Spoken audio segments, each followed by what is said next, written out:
Welcome to day 7 of Project Pack 12. My name is Rick. Hi, I'm Maria. And so Rick's going to be Rick. I'm going through all the tools here and that we're going to use. So I set some elegance of limits for myself, and that was to use everything that was in my toolkit. So there was no limits. So there was like a reverse limit. So the first thing I did was I wanted to put a wash on the back of, or across the whole tile before I even began. But on the front. But on the front, Right. right. So it'll be like a wash background, yeah. Background, right. So I'm playing around with some water and just putting in a little bit of the gold. And Just to add a little shimmer. just to get some shimmer. So now I'm going to just cover the whole tile here. I'm using a Phi tile, Phi Renaissance tile. Right. And I'm just... Are you going to have enough paint? I don't know. I'm, I probably would have made wondering, more. well, it absorbs it know, really. it's I thought I awesome. had way more than enough, but it is just the right Look amount, at that. right? Perfect. But you could always make more. I could always make more. The gouache is very forgiving in that it rehydrates when you go near it. Look at that shimmer, how pretty. It's really beautiful Right. in person. And so I let it dry overnight. So just so you know, I probably didn't have to let it dry overnight, but I did. So I am going to get way back to basics and do a very early tangle, and this is Paradox. You're using your black 01. Yes, I'm using the black 01 on this toned gold Renaissance. And the way I begin is I'm going to make a triangle. And within that triangle, I'm going to make many, many smaller triangles. And the way I do that is I'm going to draw from the point down to the line. But when I hit the line, it's just a little bit further away. And then I rotate my tile, and from where I ended that line, I do the same thing. So I'm taking off from the corner, and then I'm landing sort of like almost, right onto that line. So if you look at this now, you'll see there's a slightly smaller triangle within the first triangle, and it's rotated just ever so counterclockwise. So I'm going to now keep doing that over and over and over again. So starting at each corner where I finish the last stroke, I turn the tile and continue. You could imagine doing this without even lifting your pen off the paper. And if anybody is into long arm quilting, you will realize that you could do this all in one stitch. But look at this. We're starting to see that gentle curve form, right? And this is the reason that we named it Paradox, because only using straight lines in this sequence, you have this lovely, lovely, gentle curve that increases its curve the closer it gets to the center. And I turn my tile each time, both for consistency of stroke, and I've thought that I knew which direction to draw the line many times, and then realized after I thought I wasn't. Beautiful. So that is a paradox, and you can also use it as a fragment, and in some ways we're using it as a fragment here as well by drawing another triangle.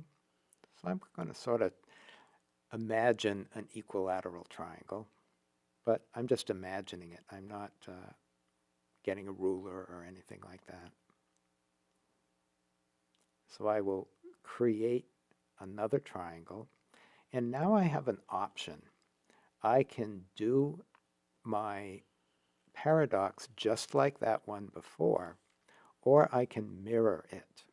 So in this case, I'm going to mirror it. I'm still going to start from the corner, but I'm going to the other side and rotating my tile and just doing the same thing, stroke after stroke. Rotating my tile and finding a comfortable place for your hand. So I haven't moved my hand. And when I meet there, I play a game sort of when I'm doing it so that that stroke meets, like as a mirror image, the one opposite it. So just keep going and going. And as you're doing this, again, that gentle curve forms. But what's happening is you're losing that demarcation line of where was the first triangle and the second triangle. And you're developing this really beautiful meta pattern. So there's that, what is that shape? You know, is it like a frond on It's a very tree pretty. or It right? looks like something Like a off palm tree, right? So no longer do you see two triangles, but you see this beautiful diamond shape with these very gentle curves and light and dark inside. So I was going to stop there, but I wanted to show you what happens with doing another one, but having it rotate in the same direction, and let's see what type of meta shape we get in when these two are together. And you'll understand in a sec. So I'm going to not mirror it, but I'm going to do it in the same way. I'm going to start in the same corner relatively as the one we just did, but it's not the mirror, it's the duplicate. And you can always rewind and check it out. So we're going to do again the same thing, dot to line, dot to line. And again, we get that beautiful curve. But what But happened? What happened it's to going in the other direction, or it's going in the same direction as the previous one. And the meta shape is entirely different. You know, what is it, like somebody like wringing out a striped washcloth, or, you know, is it a muscle? It looks like a column of some sort, like Right. like a column in I don't know, a building. So you can see the two different meta shapes. And then I decided I didn't want to have a trapezoid. What's wrong with trapezoids? Well, I wanted to have something else. So I'm going to put another one in here. And I don't know, where am I going to put the dot? Doesn't have to be an equilateral triangle. You can see how we build these on the fly. Yeah. And we and all do it. we want you to get that message. Like, even though Maria's style and my style are not the same, we're still approaching this as a, you know, work in progress, not just to duplicate perfectly something that we did before. And to be able to respond in the moment, like, oh, well, you know, this wasn't what I planned, but this is where my inspiration is taking me. So I decided to shift the direction so that I would end up with that first meta shape similar to the first one. And I like the back and forth now of this, right? Beautiful. So it's a good example of what's going on. So I am getting my brown pen, and I'm going to just go around this and create an aura. And I'm sort of having a sense of the aura being about the width of the largest part of where those lines, you know, where they are at their largest. Not obsessing about it, but. And then when I get to this really sharp corner, there's two ways to do it. You could go around it like a radius, or you could actually make it so it's like straight lines where they would meet. And it's often further away than you think. It's harder to do it that way. It is harder to do it that way. And we'll play with that in the next one. I remember doing lines on mats when we were doing framing and trying to guess where that corner is, French lines. I like we talk about contrast, and often that contrast is in light and dark. And we're going to mix that a little bit on this tile, but I'm thinking also in contrast of color. So we have the black and the brown, and here we're starting to move from straight line to round line. So on this aura, which I'm making big enough, a little bit bigger, because I'm going to put some orbs in. When I get to these corners, I'm going to make them round like a radius. So we're transitioning from this very straight line, straight black line, through into a brown, and we're going into a rounding, curved line world.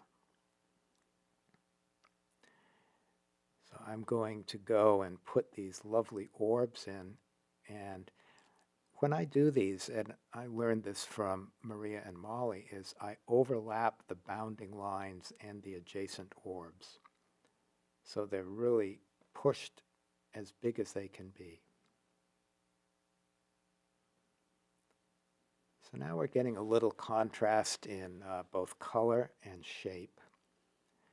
And I'm going to go in and add some contrast in light and dark by filling in all those little interstices, those little triangles around the orbs.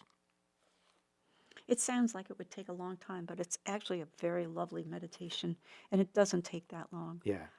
Don't stop yourself from doing these little tiny details. It's all part of the whole thing.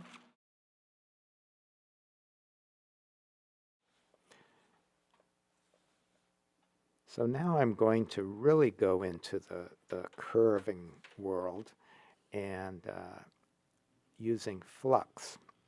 And flux are these, at least the way I do it, are these leaf shape or teardrop or raindrop shapes. And I really play around with the takeoff and land. And I'm, in this case, deciding not to overlap any. And I'm going to fill the balance of this, or most of the balance of this outside, with interlocking flux. And as I do it, I try to leave some of those triangular shapes, or some shapes in between, because we're going to come back and fill those in a very Fluxian sort of way. Fluxian, I love Fluxian, that. right? Is that a Renaissance term? It is. Oh, okay. It's especially, it's really only supposed to be used when you're using Renaissance paper. I see, But I see. I think we can use it in any way. Fluxian. Fluxian. Hmm. So I'm really having fun with this, and none of this is planned. Each one is inspired by the spaces that are near it. And I love making these forms and just touching the various edges. And it's a real takeoff and land exercise. You can see it's like, okay, no, not there, not there. Let me go this way.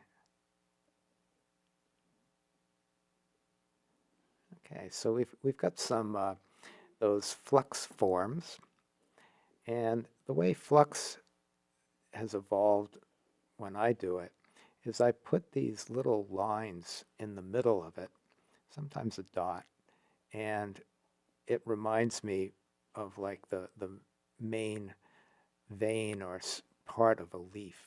that's going down the middle of it, or like a little fold. Isn't that, what's it, purslane or something? Right. So it reminds me of, it's a very small herb called purslane. It's kind of fuzzy and soft, right? Yeah, it's a really nice herb. Used to grow it. So now we have those set up, those leaf forms. And now we're going to go in, pardon my finger there, but I'm going to find the largest orb that I can put in a space, and then the next largest orbs, and I keep filling those spaces up with whatever's left with the largest possible orb that I could put in. So I find the largest area, put in a big orb, and then that leaves some other places. So like I'm going to put an orb in here. Now I've got like 3 triangles. So how many can I put in? And I just fill it up as much as I can. Sometimes you might only be able to put 1. Here's a really big space, right? So now we've got, okay, I could put 1 there. And the neat thing about Zentangle art and this pen is this pen has all different sizes of orbs in it. So you have any size you want at your pen tip. And you just What's pick that that called one. when you're taking a shape and you're putting it in different sizes and stuff with the Fractal? Fractal. It Yeah. has a very fractal look to it. So I want to have some orbs in the outer space, so to speak, and just going to fill that in appropriately, not in every one, but every now and then that makes sense to me. Maybe I'll do none, maybe I'll do 1 or 2. So you'll see I'm skipping some and doing a small one or a bigger one in different places.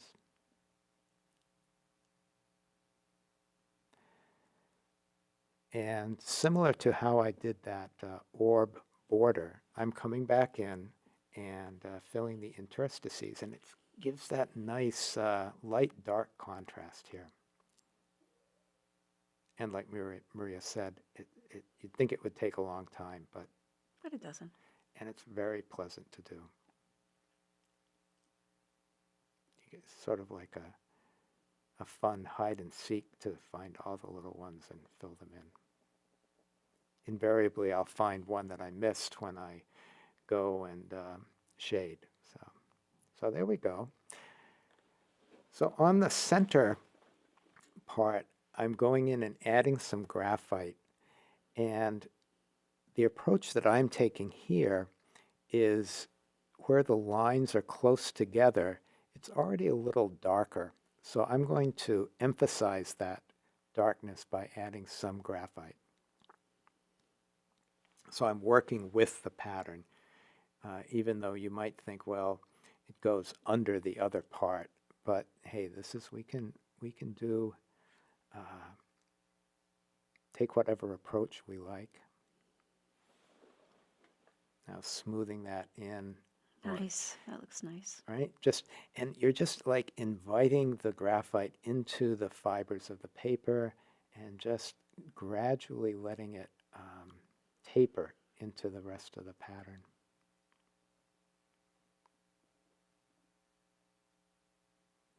I think when I started out, I had really good intentions of keeping my tortillons straight. And I kind of like the dirty tortillons. I use them all the time for different things. Right? Yeah. Oh, and the Magic General's chalk pencil. Oh, yes. So now we're going to add some light, and I'm tentatively playing around with ideas of how I'm going to do it as I do it. And the beautiful part of this is you can go back and add and mix and match. And so I've put down on the lighter areas where those lines are further apart from each other some of the white, using my tortillon, using my finger, and smoothing that out creating some highlights and just responding to what I've done, because as I'm doing it, I'm thinking, it's almost where I want to go, but I want more. So I think what I end up doing is grabbing my, right, so I'm going to add some more white here. I want more of that, light and dark, to the point that you almost don't see the paper on this. Okay, so now I'm going to add some brown chalk, but I really like to have my golf-size pencils. That's So only Rick would do. He's so I got my little Leatherman and opened that up, and I'm going to saw my pencil in half and sharpen it.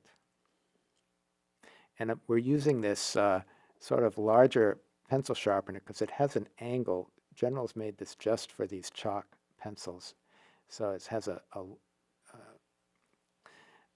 not as fine a tapered point because the chalk is not as strong. just so you know, you don't have to run out and get a saw and chalk. You could actually do it with some snippers, Right. or not at all, because Rick just likes to hold it into the palm of his hand. Right. He's just Rick being Rick. He just happened to have a saw on Right. him at the point in time.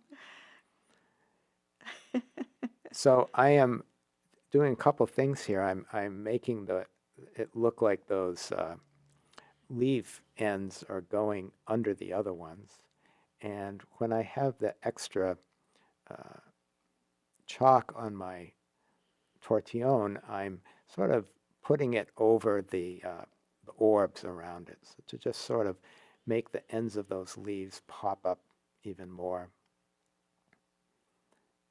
And maybe just add a low light on the really big ones there.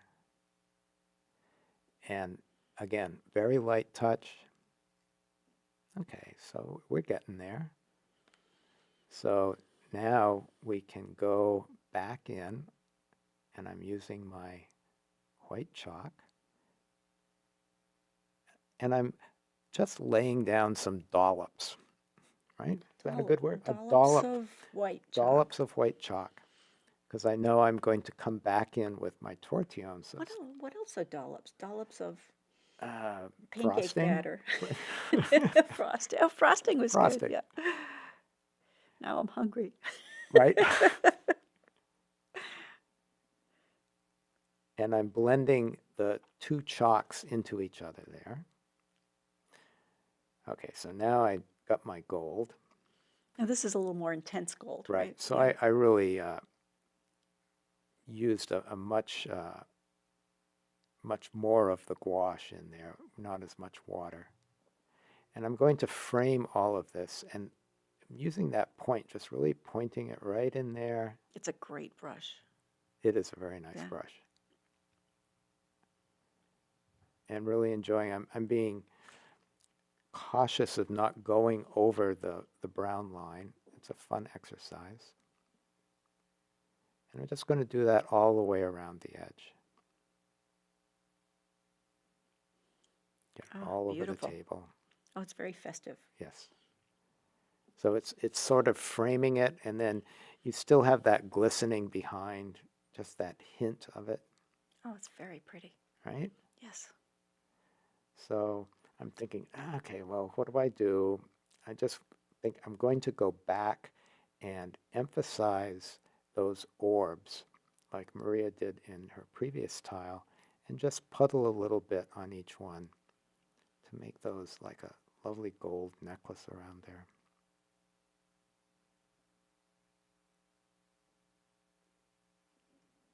Right? Mm-hmm.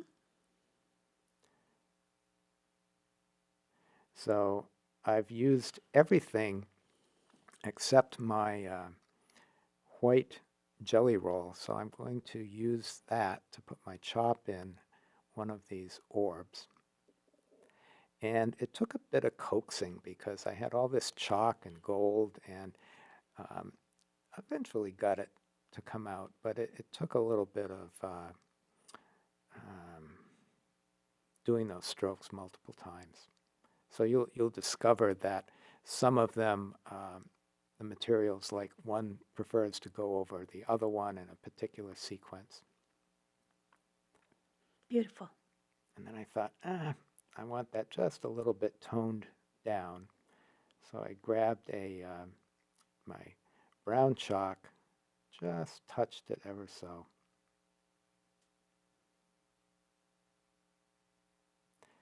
And sort of taking off there, a little airplane. One of the things that we always encourage you to do is to rotate your tile, look at it from different angles, pick it up, hold it at arm's length, look at it this way and that, and you'll always see new things and appreciate it. So thank you so much for spending another time with us. This was awesome. See you I soon. learned something from this too, Rick. Thank you. Thank you. Bye now. Bye.